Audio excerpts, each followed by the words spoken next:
Tired of fumbling for your wallet?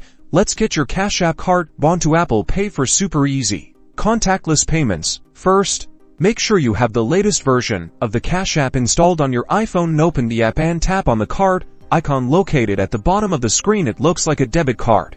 Here, you'll see your Cash App card. Now, tap on the Add to Apple Pay button. You will usually find it right below your card image. This will automatically launch the Apple Wallet app. You should see your Cash App card information profile. Double-check the card number, expiration date, and security code to ensure everything is correct. Apple will then verify your information. This may involve a text message or email verification code sent to your registered phone number or email address. Follow the on-screen instructions to complete the verification process. Once verified, your Cash App card is now successfully added to Apple Pay. You'll see it displayed in your Apple Wallet. Now, you can use your iPhone or Apple Watch to make secure and convenient contactless payments at any store that accepts Apple Pay. Just hold your device near the payment terminal and you're good to go. That's it.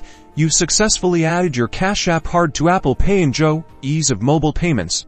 Don't forget to like this video and subscribe for more helpful tech tips. Thanks for watching.